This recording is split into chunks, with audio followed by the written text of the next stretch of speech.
여러분 진짜 좋은 교회는 어떤 교회일까? 좋은 교회, 진짜 좋은 교회. 오늘 여러 가지 말씀해 주셨는데 여러분 어떤 게 제일 마음에 와닿으셨나요? 제가 이렇게 이 찬양을 들으면서 어떤 생각을 했냐면 진짜 좋은 교회는요 문 안 닫는 교회입니다. 안 없어지고 끝까지 살아있는 살아있다는 게 뭡니까? 문 안 닫는 거잖아요. 그래서 이 교회가 문 닫으면 안 되잖아요.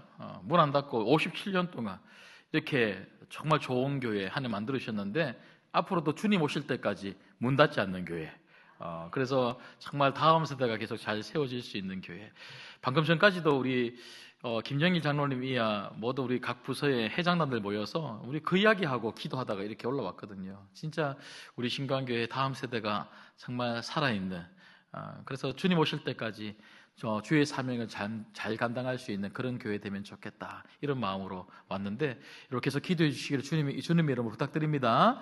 예, 우리 옆에 분들에게 이렇게 한번 축복하며 인사하겠습니다. 당신은 착한 성도입니다. 인사하겠습니다. 당신은 착한 성도입니다. 예. 오늘 오전에 원로 목사님 말씀하신 것처럼 우리 신광교회는 너무 착한 분들이세요. 너무 착한 분들. 못된 분들은 한 분도 안 계시고. 그러니까 제가 우리 교회에 오기 전에 제가 부목사 때 제가 딱 하나만 기도했다 그랬잖아요. 하나님 저 아무것도 안 바랍니다. 딱 하나만 기도합니다. 착한 교회 가 계세요. 진짜 저는 진짜로 어떤 기도도 안 했어요. 뭐 지역도 기도 안 하고요. 뭐 아무런 것도 기도 안 하고 진짜 착한 교회. 하나님 저는 못된 사람하고 못 있어요. 진짜 또 그리고 왔더니 야 진짜 하나님이 이렇게 착한 교회 보내셨잖아요. 여러분 착한 성도가 있는 우리 신광교회 하나님이 정말 너무너무 귀하게 바라보시고 정말 마지막까지 우리 신광교회 반드시 들어 사용하실 줄 믿습니다. 아멘. 여러분 오늘 말씀에 보면 아주 중요한 말씀을 하나를 하고 있는데요. 오늘 사도 바울은 우리가 성령 충만해야 된다 이렇게 말씀하고 있죠. 그럼 말씀 우리 같이 읽겠습니다. 18절 말씀을 같이 읽을게요. 시작. 술 취하지 말라. 이는 방탕한 것이니 오직 성령으로 충만함을 받으라. 아멘. 예, 여러분들은 무엇이 여러분 가정에 가득했으면 좋겠습니까? 예? 예.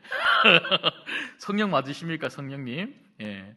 여러분, 우리는 이 땅을 살면서 정말 돈이 가득했으면 좋겠고, 그리고 건강이 가득했으면 좋겠고, 지혜가 가득했으면 좋겠고, 하여튼 뭐 여러 가지 가득했으면 좋겠다 하는 것들이 참 많이 있는데, 오늘 사도 바울은 성도에게 가장 가득해야 될 것이 있다면 그것은 바로 성령님이다 이렇게 말씀하고 있더라고요. 여러분 성령 충만함으로 가득한 우리 성도님들 되시기를 주님의 이름으로 소망합니다. 그러면 여러분 충만함, 가득하다는 것이 무슨 뜻일까요? 여러분 충만하다 그러면요 그냥 가득 뭔가 많이 채워지는 것 이렇게 생각하죠. 여러분 그러면 성령이 가득하다, 충만히 채워진다, 도대체 어떤 뜻일까요? 어떻게 하면 충만히 채워지는 것일까요? 여러분 오늘 사도 바울은 성령 충만함이라고 하는 이 문장과 술 취하지 말라라고 하는 이 문장을 같은 선상에 놓고 지금 18절 안에서 한 절로 지금 이야기를 하고 있습니다. 그래서 술 취하지 말라 이는 방탕한 것이니 오직 성령 충만함을 받으라. 여러분 술 취하지 말라. 여러분 술 취한다. 여러분 얼만큼 술을 먹으면 취합니까? 예? 안 넘어가시네요. 예. 어떤 분들은 소주 3병 4병을 먹어도요 멀쩡한 분 계실까요 안 계실까요? 계십니다. 예.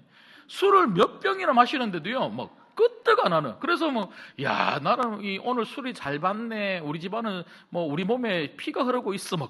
술이 흐르고 있어. 그렇게 말씀하시는 분도 계시는데, 근데 여러분, 어떤 분은 소주를 4병을 마셔도 괜찮은 분이 있는가 하면, 어떤 분은 소주 한 잔만 마셔도 취하는 분 있습니까? 없습니까? 있습니다. 여러분, 그러고 보면요, 술이 취한다는 것은 양의 문제가 아니에요. 양의 문제. 그래서 나는 안 취하면 되지 하고 술을 막 먹는 분들이 계시잖아요. 그런데 술이 취한다라고 하는 말은요 양의 문제가 아니고 술이 우리 안에 어떤 영향을 주고 있는가 하는 문제인 거죠. 여러분, 그래서 여러분 잘 아시는 것처럼 로이드 존즈라고 하는 목사님은요, 이 부분을 어떻게 이야기하고 있냐면, 이분이 의사 출신입니다. 의사다 보니까요, 그 의학적으로 설명을 하는데, 술을 먹으면 술 안에 있는 알코올 성분이 우리 안에 있는 모든 인지 기능에 영향을 준다는 거예요. 영향. 그래서 어떤 사람은요, 4병을 먹어도 적게 영향을 받는 사람이 있는가 하면, 한 잔만 먹어도 알코올 성분의 영향을 받아서는요, 취하는 사람들이 있다는 거죠. 여러분, 이 말은, 술 취한다는 말은 술의 영향을 받아서 자기 인지와 자기 생각대로 말하고 행동하지 못하는 상태, 이게 바로 술 취하는 상태예요. 여러분, 이것을 가지고 성령 충만함을 우리가 설명을 하자고 하면 바로 이런 거죠. 여러분, 성령 충만하면 뭔가 내 안에 가득해지는 이런 것만 생각하는데, 여러분, 성령 충만함은 그런 의미가 아닙니다. 성령 충만함은요, 성령이 여러분들에게 어떤 영향을 주고 있는가, 영향력의 문제예요.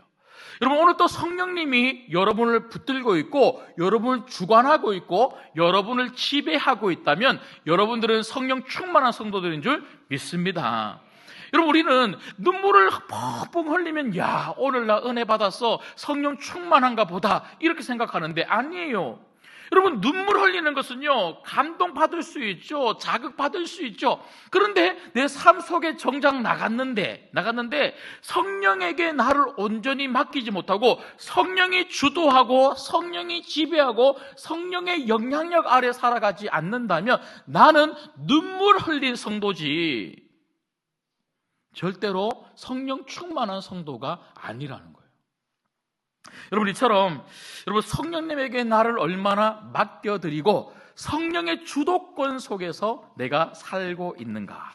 여러분, 그래서 성령의 충만함은요, 내 안에 성령님이 나의 주인이 되시는 것. 여러분, 우리는 절대로 우리 인생의 주인이 아닙니다. 내가 말하고 내가 생각하고 내가 행동하는 것, 내가 주인처럼 하고 있다면 나는 아직도 여전히 성령 충만하지 못한 거예요. 여러분, 저는 오늘 이 시간을 통해서 여러분들이 온전히 성령님에게 주도권을 내어주시고 성령님 의지하며 살아갈 수 있는 성도님들 되시기를 주님의 이름으로 축복합니다. 여러분, 그렇다면 저는 오늘 말씀을 통해서 성령님에게 온전히 주도권을 내어드리고 사는 성도들의 삶의 모습을 통해서 내가 지금 성령 충만한 성도인가 아닌가, 이것을 좀 확인해 봤으면 좋겠습니다. 성령 충만한 성도의 가장 강력한 삶이 3가지가 있는데요, 오늘 그 한 절 한 절을 살펴보면서 한번 살펴보겠습니다. 첫 번째는요, 여러분, 내가 성령 충만한가 아닌가를 확인할 수 있는 가장 중요한 시금석 첫 번째는 찬양입니다. 찬양. 오늘 찬양대 헌신 예배를 드리고 있어서 제가 오늘 이 본문의 말씀을 선택을 했습니다만, 여러분, 오늘 찬양대뿐만 아니라 여기 앉아있는 우리 모두가 성령 충만함으로 말미암아 날마다 하나님을 찬양하는 성도들 되기를 주님의 이름으로 소망합니다. 여러분, 찬양이 뭡니까? 찬양은요, 단순히 노래가 아닙니다. 찬양 많이 불러야 되겠죠? 근데 찬양을 한다는 것은 내 입을 통해서, 내 삶을 통해서 온전히 하나님을 높이는 거예요. 높이는 거.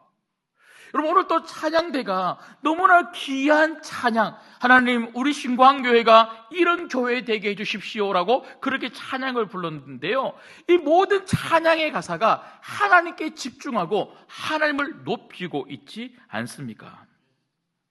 여러분, 그러므로 내가 찬양을 해야 된다는 것은요, 나는 누구에게 집중하고 있는가? 나는 누구에게 집중하고 있는가? 여러분, 오늘 말씀 보십시오. 오늘 말씀 보시면요, 자, 18절에 술 취하지 말라. 성도들은 성령 충만해야 된다. 성령 충만함을 받아라. 성령님에게 나를 온전히 드려라. 그 영향력 아래 살아라. 주도권을, 내 인생을 내가 멋대로 사는 것이 아니라 성령의 주도권 속에서 살아가라라고 한 이 사도 바울이 19절 말씀에 우리가 그렇게 산다면, 성령 충만하다면 우리 삶 가운데 있어야 되는, 반드시 있을 수밖에 없는 첫 번째가 19절이랍니다. 자, 19절 말씀을 같이 했습니다. 시작. 시와 찬송과 신령한 노래들로 서로 화답하며 너희의 마음의 주께 노래하며 찬송하며. 여러분, 말을 계속 바꾸어서 시를 불러라, 찬송을 불러라, 신령한 노래를 불러라, 자꾸 이렇게 이야기하고 있지만 결국은 하나예요. 우리 가운데 뭐가 있어야 된다고요? 찬송이 있어야 된다. 그렇게 이야기를 하고 있습니다. 여러분, 제가 청년 때인데요. 청년 때 제가 안민이라고 하는 교수님, 여러분 몇 년 전에 저희 교회에 제가 초대를 해서 행복한 사람들의 축제에서 말씀을 전한 교수님이 계십니다. 혹시 기억나십니까? 안민 교수님. 그 부산에 있는 고신대학교 지금은 총장님이신데요. 그 교수님께서 오셔서 말씀을 전해주셨는데 제가 얼마나 은혜를 받았는지 몰라요. 그분이 전공이 성악입니다. 성악. 근데 그분이 전공 성악을 할 때에 그분이 그 장례식장을 갔는데요. 근데 장례식장에 갔더니 사람들이 노래를 부르는데 예수 믿는 사람들이 어떤 노래를 부르냐면요, 이런 노래를 부르더랍니다. 해보다 더 밝은 저 천국 믿음만 가지고 가겠네. 믿는 자 위하여 있을 곳 우리 주 예비해 두셨네. 며칠 후 요단강 건너가 만나리. 며칠 후 요단강 건너가 만나리. 이 찬양을 한다고 하면서 찬양을 불러주시는데요, 그 목사님이 하시는 말씀이 뭐냐면, 여러분 이상하죠? 예수 믿는 사람들은 그렇게 슬픈 죽음의 자리에서도 어떻게 이렇게 찬양할 수 있을까요? 찬양. 여러분, 우리가 보통 찬양 그러면 어떻게 생각하냐면 기쁠 때만 부르는 것을 찬양이라고 합니다. 아닙니다. 그건 노래입니다. 노래. 여러분, 우리는 노래를 부르는 게 아니고요, 찬양, 하나님을 높이는 사람이에요. 우리는 기쁠 때도 하나님을 높이고 슬플 때도 하나님을 높이고 모든 상황 가운데서 하나님을 높일 수 있는 사람이 되어야 하는 거죠. 여러분, 그래서 이 안민 교수님이 너무너무 그게 이상해서 성경책을 그때부터 열심히 읽으면서 연구했답니다. 도대체 하나님은 우리가 어떻게 살기를 원하실까 연구를 했는데요, 이사야 43장 21절에 이런 말씀이 있습니다. 이 백성은 내가 나를 위하여 지었나니 나를 찬송하게 하려 함이니라. 아멘. 여러분, 우리가 이 땅을 사는 이유는요, 하나님을 찬송하고 찬양하기 위해서 이 땅에 살고 있는 줄 믿습니다. 우리가 지음받은 이유, 우리를 예수 믿고 성도로 이 교회 안으로, 우리 신광교회 안으로 부르신 이유가 있다면 하나님은 우리를 통하여 찬양받고 싶은 거예요. 여러분 날마다 하나님을 찬양하고 계십니까? 여러분, 입술로 부르는 찬양뿐만 아니라 삶으로 하나님께 영광을 올려드리고 있습니까? 여러분, 어떻게 하면 우리가 그 하나님을 찬양하고 날마다 우리가 하나님께 영광을 올려드리는 사람이 될 수 있을까요? 여러분, 다시 오늘 본문 19절을 보시면 시와 찬송과 신령한 노래들로 서로 화답하며 너희의 무엇으로 노래하며 찬송하라 그럽니까? 너희의 마음으로 주께 노래하며 찬송하며. 여러분, 오늘 이 자리에 우리가 함께 앉아 있습니다. 누구도 예외 없이 우리는 하나님을 찬양했습니다. 그리고 지금 우리는 한 번도 빠짐없이 하나님을 예배하고 있습니다. 그런데 하나님이 받으시는 찬양과 하나님이 받으시는 예배가 있더랍니다. 그게 뭔 줄 아십니까? 마음으로 하는 찬양과 마음으로 드리는 예배입니다.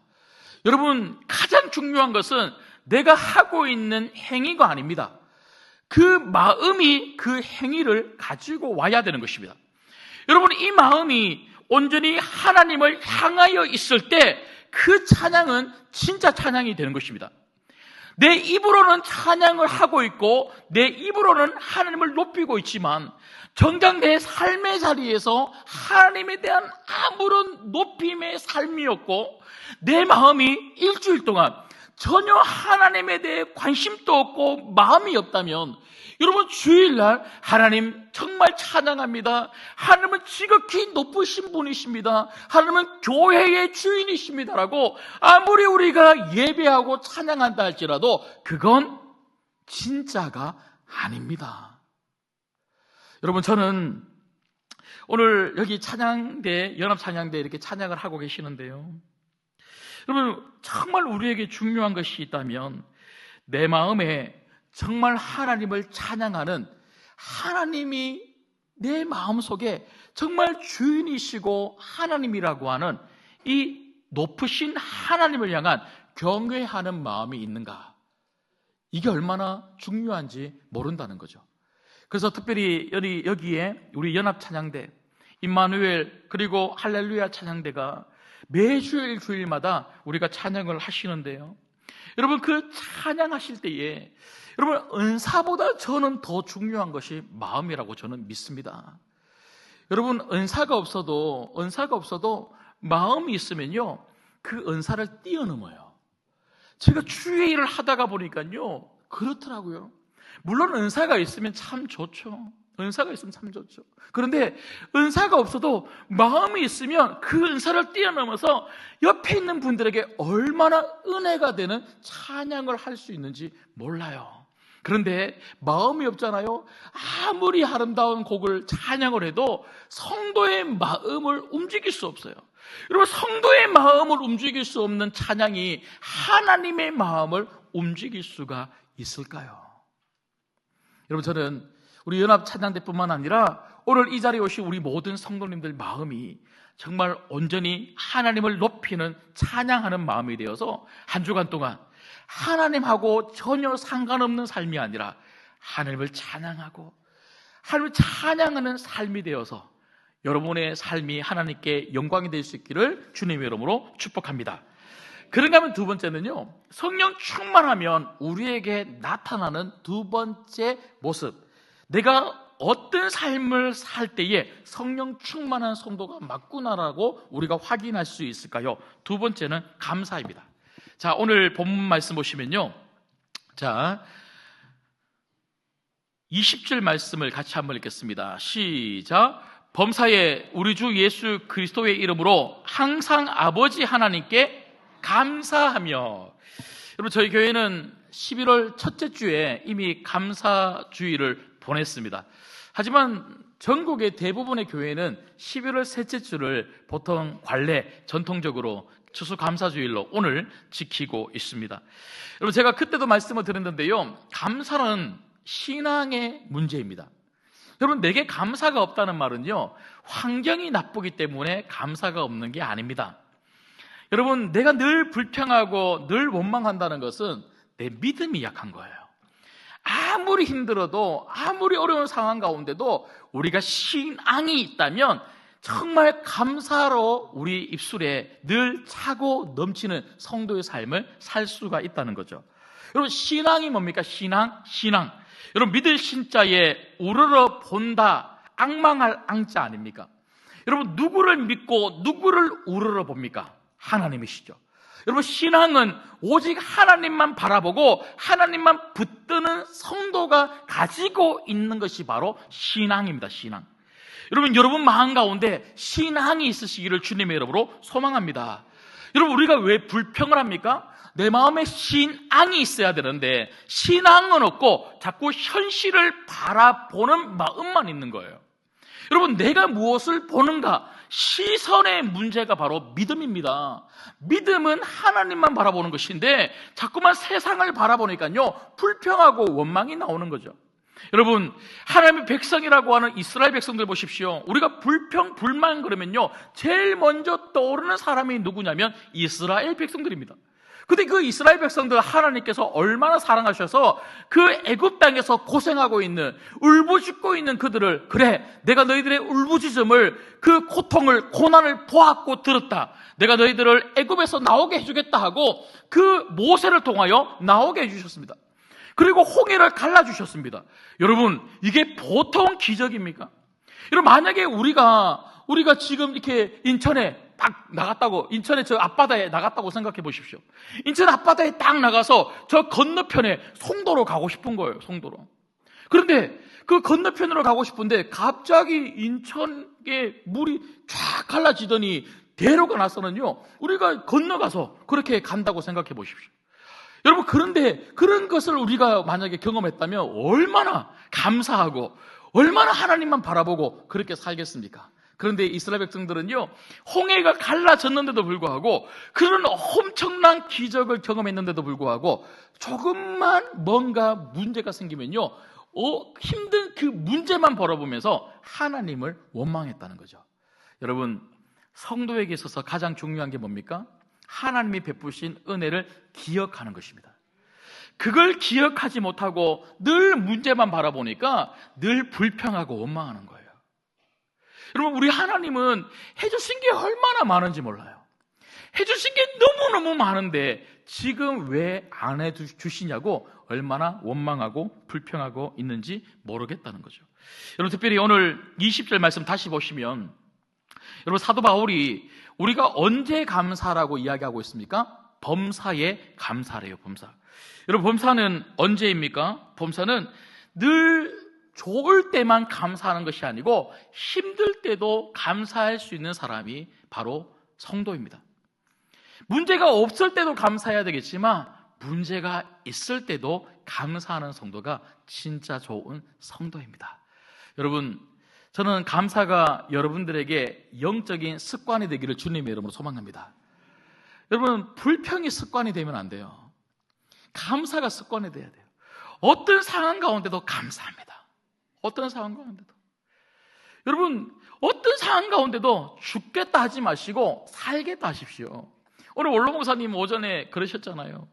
여러분, 이 집은 누구의 집입니까? 살아계신 하나님의 집입니다. 근데 여러분, 이 교회 건물 안에 하나님이 갇혀 계시는 분이 아닙니다. 여러분이 바로 성도입니다. 여러분 마음 가운데, 삶 가운데 살아계신 하나님이 계십니다. 그 예수님을 여러분들은 영접하고 그 예수님과 함께 날마다 사는데, 그런데 문제를 바라보면서 왜 죽겠다 하십니까? 이 문제를 잠잠케 하시는 우리 살아계시는 예수 그리스도, 그분 한마디면요, 이 풍랑과 같은 바다 잠잠해지게 될 줄 믿습니다. 여러분, 불안해하지 마십시오. 떨지 마십시오. 그래서 불평하지 마십시오. 안 된다 하지 마십시오. 죽겠다 하지 마십시오. 너희들의 말이 내 귀에 들린 대로 행하리라. 그게 정말 진리라면 어떤 어려움과 어떤 문제 속에서도 감사합니다. 하나님 감사합니다. 여러분, 교회를 보셔도요, 늘 감사가 넘쳤으면 좋겠습니다. 감사. 여러분, 성령 충만은 다른 게 아닙니다. 성령 충만은 감사하게 하는 능력입니다. 성령님은 우리의 마음을 기경시키시고 변화시키셔서, 여러분, 우리가 가지고 있는 기본적인 마음은 어떤 마음입니까? 상황을 보면 불평이 나오고 원망이 나오고 좌절하는 사람들이 바로 우리 아닙니까? 그런데 성령 충만하면요, 상황을 뛰어넘는 감사가 나올 수밖에 없는 거예요. 여러분, 오늘 이 자리에 계시는 우리 모든 성도님들, 옆에 있는 분들을 보시면서 늘 감사하시고, 교회 들어올 때도 늘 감사하시고, 성도들과 함께 교제할 때도 늘 감사하시고, 국수 먹을 때도 감사하시고, 하여튼 늘 감사. 그래, 감사만 있는 교회는요, 얼마나 행복한 교회가 되는지 모른다는 거죠. 여러분, 우리 신광교회가 여러분 앞으로도 더 이렇게 은혜롭고 좋은 교회가 되기 위해서 필요한 것은 다른 게 아닙니다. 성도들의 마음 가운데 성령 충만이 임하고, 어떤 상황 가운데도 감사하고 감사로 기도할 수 있을 때 하나님은 우리 신광교회의 성도들의 삶과 가정과 자녀들, 그리고 우리 교회를 감사로 바꾸어 주실 줄 믿습니다.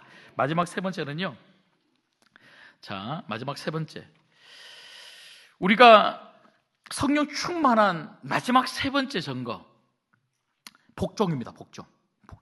자, 한번 같이 읽겠습니다. 21절 읽을게요. 21절 시작. 그리스도를 경외함으로 피차 복종하라. 우리 옆에 분들에게 이렇게 한번 인사드리겠습니다. 복종하는 성도 되겠습니다. 시작. 복종하는 성도 되겠습니다. 네. 여러분 보통 인사는요, 제가 항상 인사를 시킬 때는 옆에 있는 분들을 보고 이런 성도님 되십시오라고 그렇게 서로 축복하는 인사를 했는데요, 그리고 복종은요, 옆에 사람 보고 복종해 주세요 이렇게 말하는 게 아니고 제가 먼저 복종하겠습니다. 여러분, 이런 교회가 은혜로운 교회예요. 다른 사람들 보고 좀 순종 좀 하세요, 말 좀 들으세요, 복종 좀 하세요, 그게 아닙니다. 내가 먼저 하는 거. 내가 먼저 예수님에게 복종하고 내가 먼저 옆에 있는 성도들에게 복종하는 거.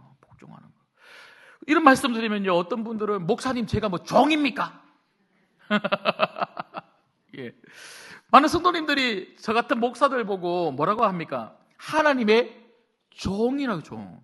근데 목사 보고는 종이라 그러면서 여러분들은 주인 노릇하면 되겠습니까? 여러분, 여기 앉아있는 우리 모두는요, 목사를 포함해서 우리 모두는 다 종이에요. 주인이 없어요. 주인이 없어. 여러분, 주님의 몸된 교회는요, 우리 예수님만 주인이에요. 우리 가정의 주인은 예수님이십니다. 내 인생의 주인 또 예수님이십니다. 우리는 그저 복종하면서 살아가야 될 종들이 종들. 여러분, 종으로 살면 얼마나 감사한지 몰라요. 여러분, 종으로 살면 우리 입에서 찬양만 남아요. 여러분, 사실 저는 따로따로 하나하나 이렇게 설명드리고 있지만 성령 충만하면 하나만 나타나는 게 아니에요. 성령 충만하면 찬양하게 되고요, 그 찬양의 마음이 있는 사람은 사랑의 그 마음을 가지고 하나님을 늘 바라보니까 늘 상황을 바라보며 감사하게 되고 사람을 보면서 감사하게 되고 원망과 불평과 시비가 없어요. 그저 감사해요. 내 옆에 있는 것도 감사하고 함께 이렇게 좋은 교회에서 신앙생활 할 수 있는 것도 감사하고 우리 딸 우리 아들 정말 내 아들 내 딸이 되어주어서 감사하고 우리 엄마 우리 아빠가 되어주어서 감사하고, 근데 그런 마음이 없으면요, 우리 엄마는 왜 이러는 말을 내가 만났을까, 우리 아빠는 왜 돈이 없을까, 늘 그런 말. 그래서 늘 불평과 불만이 가득할 수밖에 없죠. 근데 여러분, 오늘 또 사도 바울이 뭐라고 이야기하냐면 정말 성령 충만하면 정말 우리 마음 가운데 있어야 될 마음이 뭐냐면 복종하고자 하는 마음. 여러분, 그러면 복종한다는 말이 뭘까요? 그냥 고개 숙이면 됩니까? 여러분, 여기 이 복종이라고 하는 단어를 찾아보니까요, 헬라어로 히포타소라고 하는 단어입니다. 히포타소.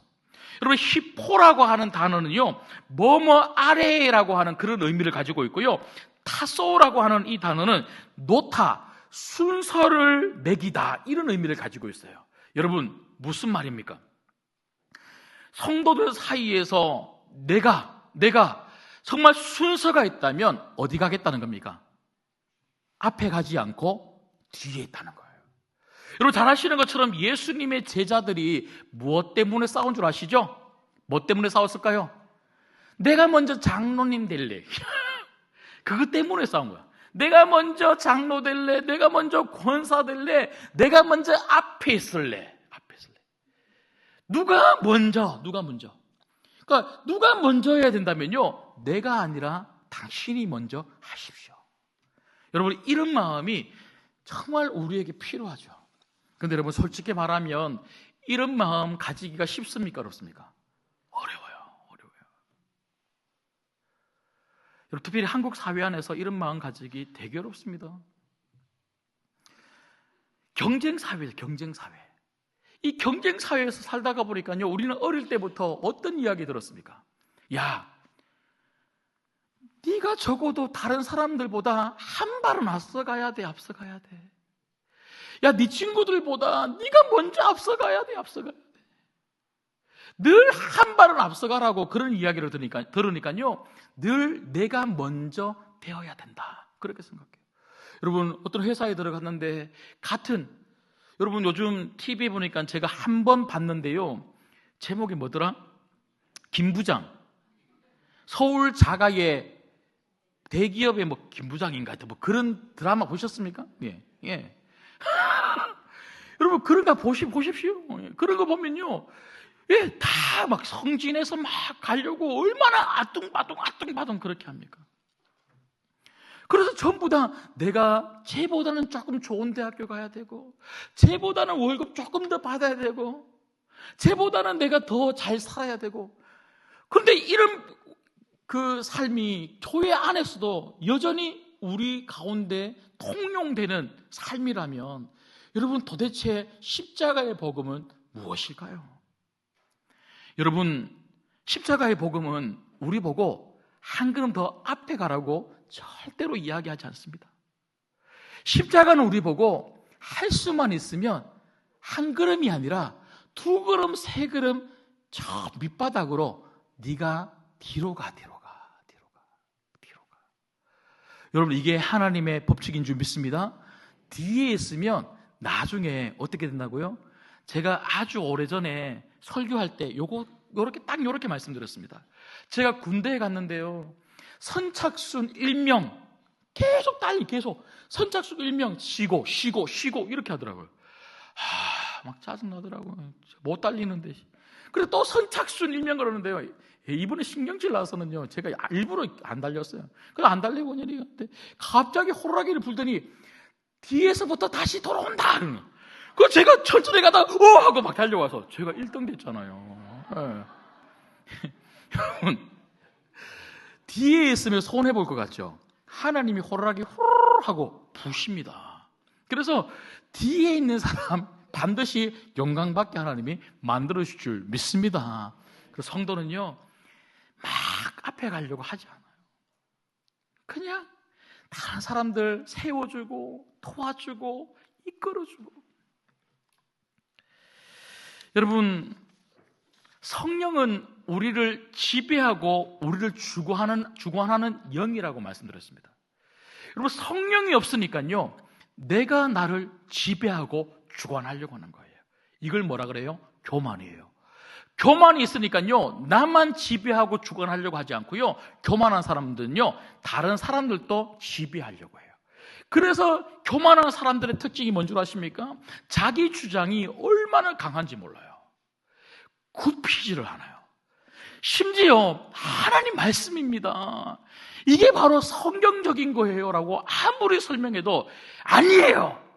내가 30년 교회 다녀봤는데 이렇게 해야만 돼요 하고 자기 주장을 절대로 안 굽히는 그런 분들이 얼마나 많은지 몰라요. 그리고 교만한 분들의 특징은 뭐냐면요 다른 사람을 꺾어야 되니까요 내 주장을 강하게 할 뿐만 아니라 자꾸 거칠고 무례하게 그렇게 행동해요. 여러분 성령 충만하면요 말이 부드러워져요. 여러분 착한 사람은요 말이 부드러워야 돼요. 그래서 우리 신구한교회가 여러분 정말 지지리도 착하다 그래요. 지지리도. 그게 무슨 말인지는 모르겠는데 여러분 우리가 진짜 착한 사람은요 원로 목사님 정확하게 말씀하셨어요. 정말 너무너무 착하면요 바보 같아요. 바보. 그런데 바보같이 사는 게 이게 하나님 뜻이더라고요. 우리는 바보같이 저렇게 살아서 세상 살겠나 저렇게 살아서 되겠나 싶은데 아니에요. 믿음대로 살고 은혜대로 살고 한 말씀대로 바보처럼 정말 부드럽게 정말 품격 있게 그렇게 살아가다 보면요 하나님이 그 품격에 맞는 놀라운 축복을 반드시 우리에게 주실 줄 믿습니다. 말씀을 맺겠습니다. 여러분 성령 충만한 성도, 우리는 성령 충만하지 않으면 절대로 변화를 기대할 수가 없는 사람들입니다. 우리 안에 끊임없는 본성이 우리를 정말 하나님의 자녀로 살도록 내버려 두지 않습니다. 여러분 이 본성은 우리가 죽을 때까지 없어지지 않겠죠. 예수 믿는다고 해서 이 본성이 여러분 없어지고 정말 죽을 때까지 하나님 앞으로 갈 때까지 이 본성 없이 우리가 살 수 있습니까? 아닙니다. 근데 여러분 본성대로 살지 않을 수 있는 유일한 방법이 하나가 있습니다. 그건 바로 성령 충만입니다. 성령님이 끊임없이 우리 마음 가운데 역사하사 이 본성을 거스르고 정말 말씀대로, 여러분 말씀대로 사는 것은요 되게 어려운 거예요. 믿음대로 사는 것 되게 어려운 거예요. 근데 그 어려운 것을 하게 하시는 능력이 성령의 능력인 줄 믿습니다. 이 성령의 능력으로 오늘 말씀처럼 정말 늘 하나님 찬양하며 살아가시고 늘 감사하며 살아가시고 늘 하나님께 복종할 뿐만 아니라 그 복종의 마음을 가지고 다른 사람들 먼저 세워주며 살아갈 수 있는 우리 신광교회 되기를 주님의 이름으로 소망합니다. 기도하겠습니다.